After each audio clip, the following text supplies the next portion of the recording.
మూర్తి కౌగిలించుకుంటే సరిపోతుందా? అది సరిపోయేటటువంటి కానుక అది. నిజంగా ఎంత కష్టపడ్డాడు మహానుభావుడు. అటువంటి హనుమకి ఇంత చిన్న కానుకతో సరిపెట్టడమా అనిపిస్తుంది.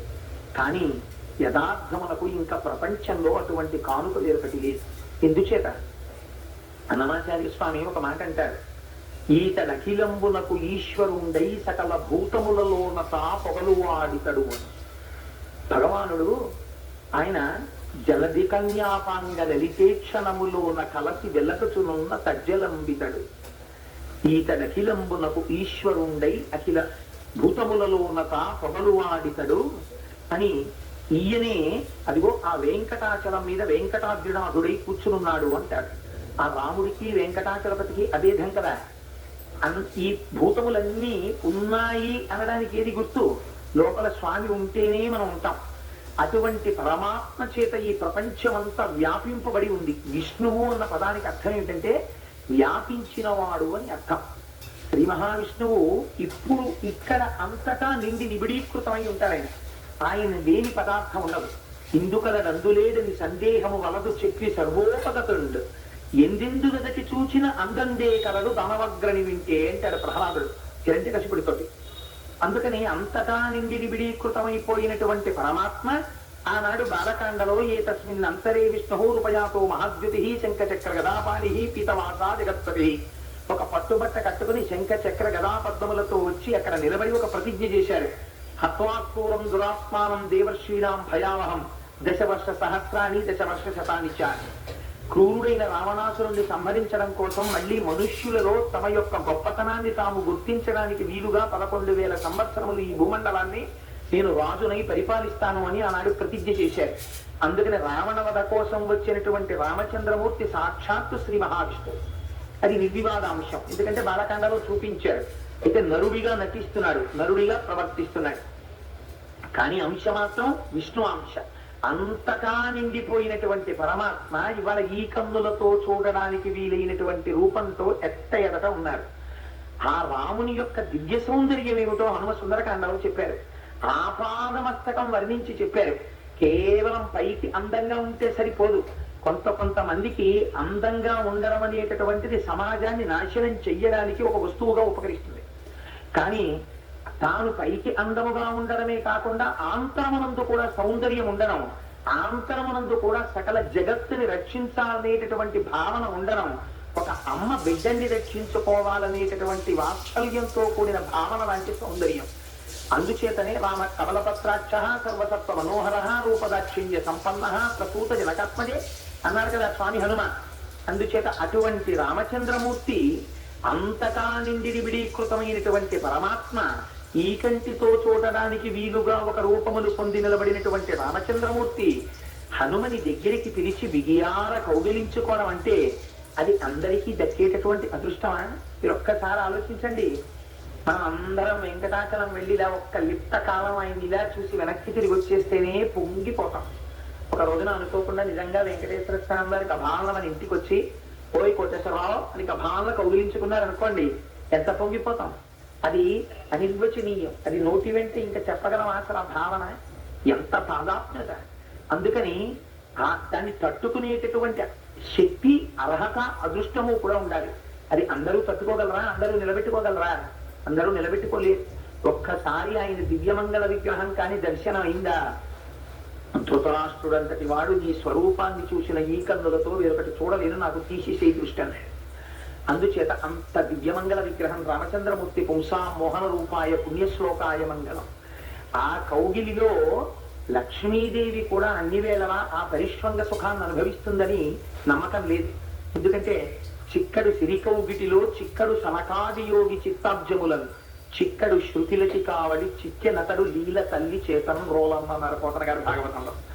అందుకని లక్ష్మీదేవి కూడా అటువంటి అదృష్టాన్ని పొందిందో పొందలేదో స్వామి హనుమ పొందారు. ఆ రోజున రావయ్య హనుమ అని పిలిచి గాఢాలింగనం చేసుకుంటే సుగ్రీవుడు పొందలేదు ఇటువంటి ఆలింగన సౌఖ్యాన్ని.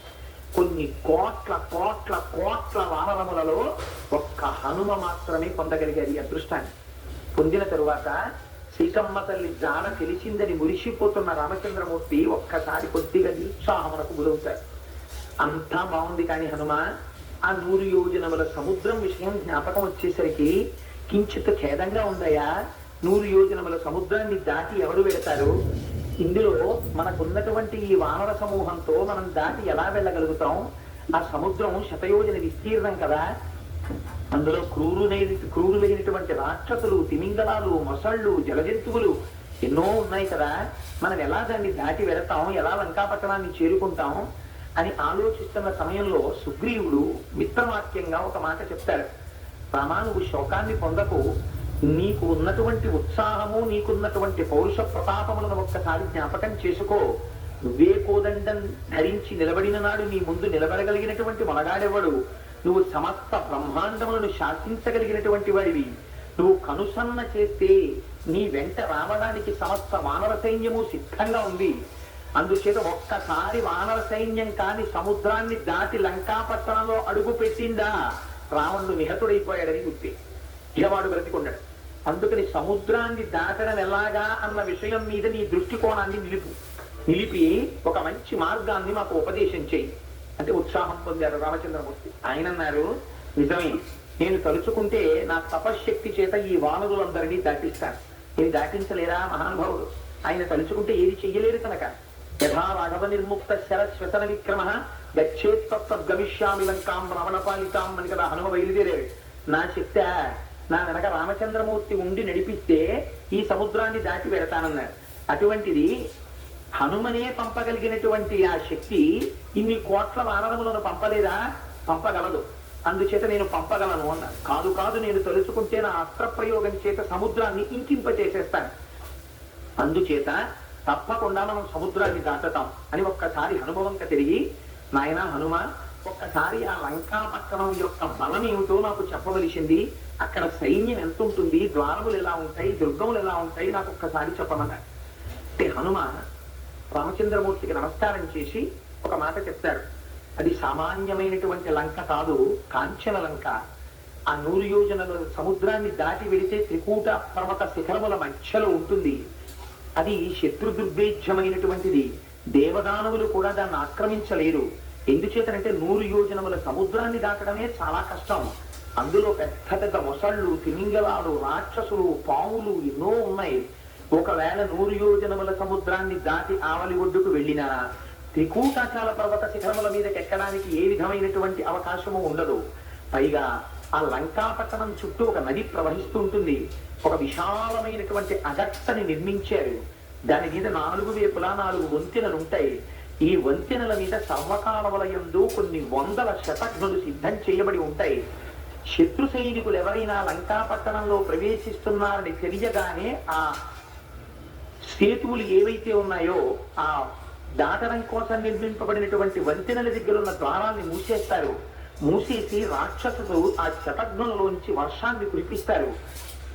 అక్కడ నుంచి వచ్చేటటువంటి ఆయుధాలు మీద పడుతుంటే సైన్యం తట్టుకోవడం చాలా కష్టం. దానితో పాటుగా దానికి 4 దుర్గాలున్నాయి.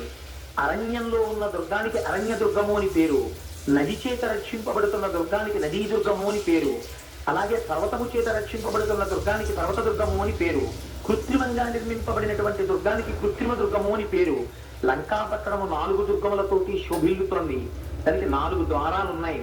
తూర్పు, దక్షిణం, పడమర, ఉత్తరం, 4 వైపులా 4 ద్వారాలు. తూర్పున ఉన్న ద్వారం దగ్గర 10,000 మంది రాక్షసులు సర్వకాలములయందు పహరాహుషారంటూ ఆయుధాల్ని పట్టుకుని, విచ్చుకత్తులు పట్టుకుని గుర్రాల మీద, ఏనుగుల మీద తిరుగుతూ కాపు కాస్తుంటారు.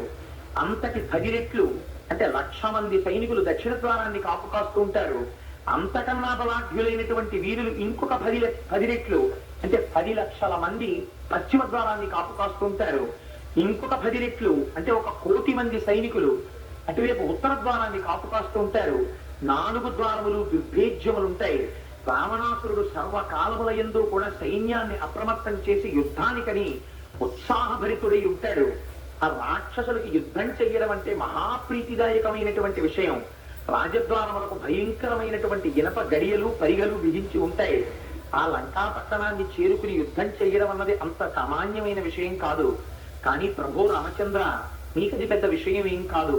మీరు కానీ ఆజ్ఞాపిస్తే ఒక్క సుషేనుడు, ఒక్క గంధమాదనుడు, ఒక్క నీరుడు, ఒక్క నలుడు, ఒక్క ద్వివిధుడు, ఒక మైందుడు, ఒక సుగ్రీవుడు, ఒక అంగదుడు లంకాపట్టణాన్ని సర్వనాశనం చేసేస్తారు, చూర్ణం చేస్తారు. అందుచేత బెగ్గబెట్టుకోవలసిన అవసరం ఏమీ లేదు. నేను ఒక్కరనే అక్కడికి వెళ్ళినప్పుడు అక్కడ ఉన్న మొత్తం రాక్షస సైన్యంలో ఒక వంతు సైన్యాన్ని నాశనం చేశాను. ఉన్నటువంటి అనేక వంతెనలలో ఒక వంతెనని పూర్తిగా విరగ్గొట్టేశాను. అనేక ప్రాసాదాల్ని, హర్మ్యాల్ని విరగ్గొట్టాను. ప్రస్తుతం లంక అంతా కూడా చెదిరిపోయినటువంటి